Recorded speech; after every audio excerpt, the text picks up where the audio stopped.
So today I'm going to be showing you how to draw a proportional human body because last week we learned how to do faces, and so this time I'm going to show you how to do a whole person. And so right here is where I'm going to draw to show you the example. And we're just going to go through it step by step. That way it can be easy for you guys. So the first step we're going to do is, like always, it's best to start with the head. So what we're going to do is we're going to draw a circle, or more of an oval shape, just right here at the top of the page.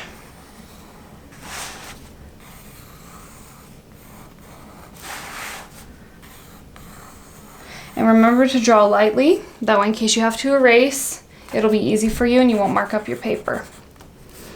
And if you guys watched the lesson from last week, you'll know how we draw a proportional face and how we're able to line everything up. So that's what those lines are for. So if you already know how to do the head, what we're going to do is we're going to move on how to draw the body.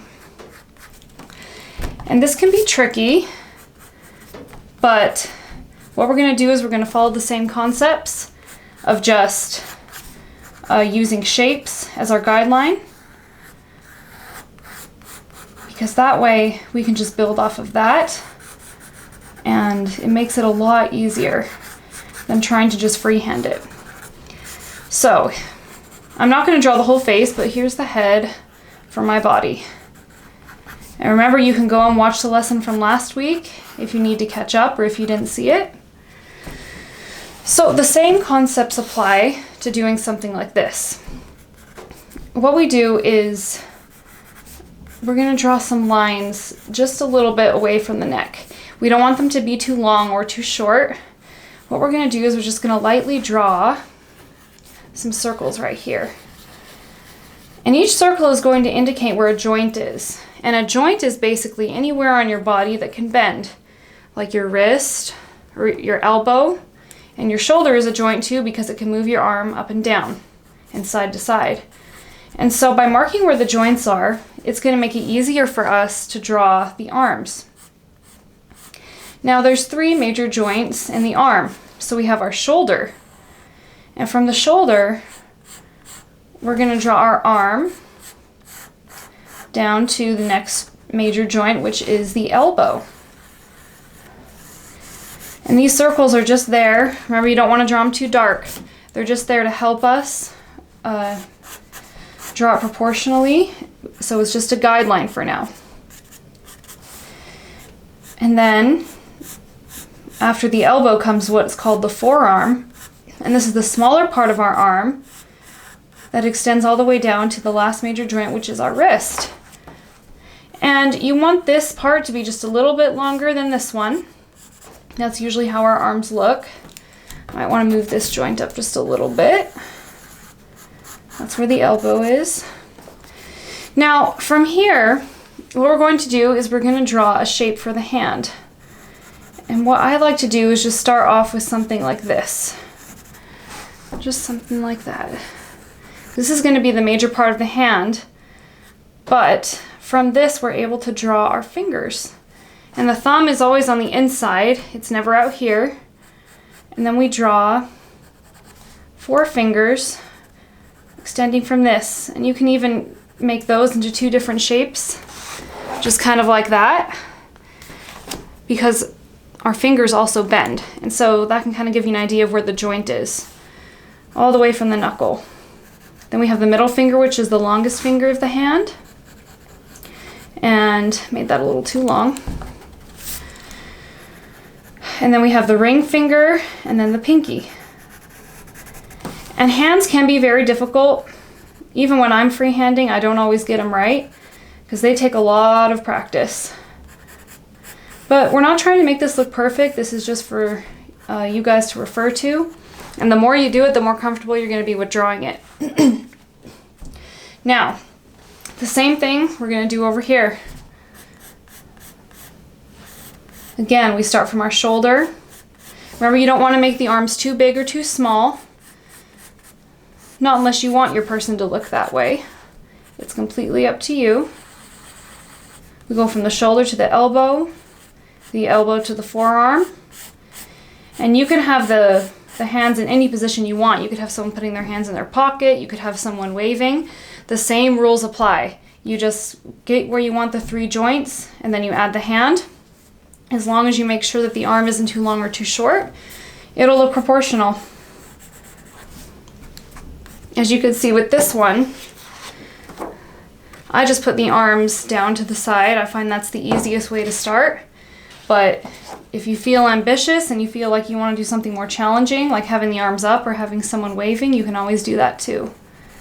So, and just remember that I've been doing this for a long time, which is why it seems like it comes so easy to me.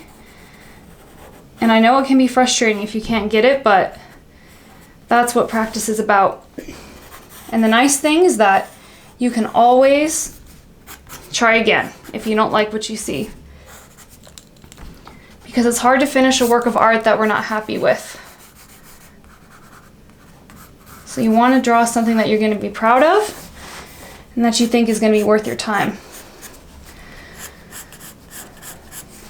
And so the next step is what we're going to do is, so from where the shoulders are, we're going to remember that these lines are just guidelines. It looks a little messy, but it's going to help us. This is what we call the torso part of the body. And it's basically from the neck all the way down to where the waist is. And some people have longer torsos, some people have shorter. It just depends on how you want to draw your person. All right. And then from there, we have the hip area. And I usually just like to draw this area as just like a square kind of shape.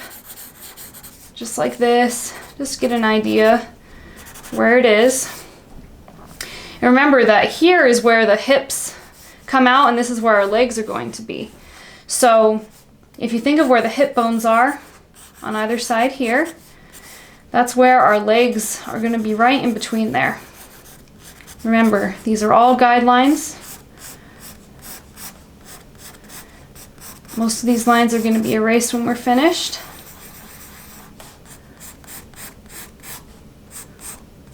And again, you want to draw to the next major joint, which is the knee.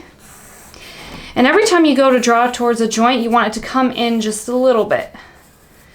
Like we kind of do here. Kind of come out and then go back in. Because everything kind of comes in at the joint right here. Comes in just like that.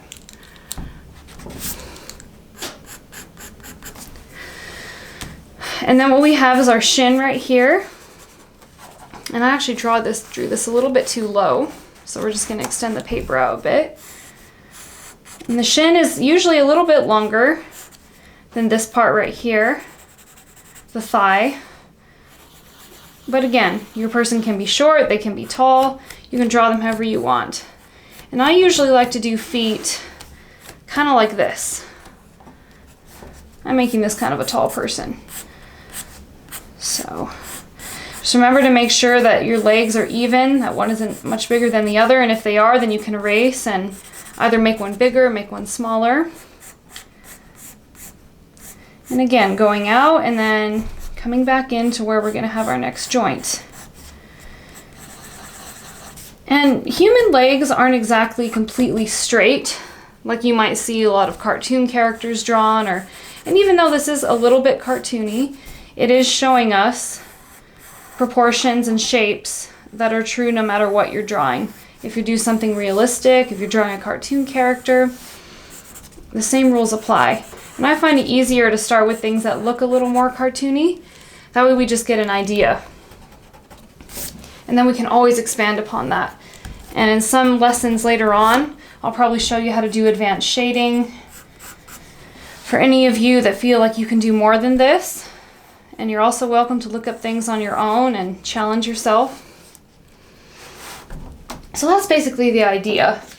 This one looks a little bit different than this one, but that's what's fun, is that you can kind of make it up as you go along. And at this stage is where you would give your person some clothes to wear. And this is also the fun part too, because then we can erase all these lines, all our guidelines. And then we can actually make it into a person. And most of the time I draw these as girls, but you can make them boys too if you want. It's all up to you.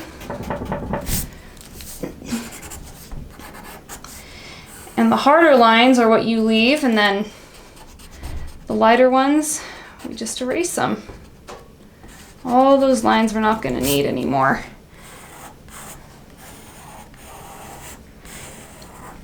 And if you really want to, you can also use some shading techniques like I've shown in other lessons. And remember that shading is just where anything that is casting a shadow, where something is over or under something else. That's kind of the idea. So, and the point to remember is just have fun with this. When I was young, I really was a perfectionist when it came to my artwork, and that really doesn't help us when we're too much of a perfectionist and we think it has to look absolutely perfect, because there's no such thing as perfect. I remember I had a teacher who used to tell me that practice doesn't make perfect, it makes progress. And with art, there really is no right or wrong. There's just your own unique way of doing things. And the way I do it is going to be different from someone else. It's going to be different from the way you do it or the way another art teacher does it. But there really isn't a whole lot of right and wrong. It's just all about what you like and what you think looks good. But there definitely are some right and wrongs when it comes to the basics of drawing, which is why we have formulas like these that use shapes to help you guys have an idea. Because you could draw a distorted looking body and that could still be art, but most people like to learn how to do proportional figures. It just will help you out in the long run. And as you can see what I'm doing here, I'm just going through and just changing some things here and there, making some things match a little more, fixing some lines I might not like. And that's the nice thing about drawing lightly, is we're able to do that. We don't have to worry about marking up the paper too much. Because if we draw too hard, then we can't erase it.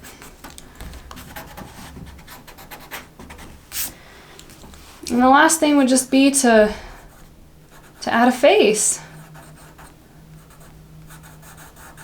I'm doing a really easy basic face right here. But now you have a person, and you can even color it in with colored pencils and markers if you have those at home. And you can apply some shading and do whatever you want to make the character come to life. So that's all I have for this week, guys, but I hope you keep trying and you don't get discouraged. And I know you guys can do it. And I'm really happy that I'm able to do these for you guys. And yeah, just remember, keep persevering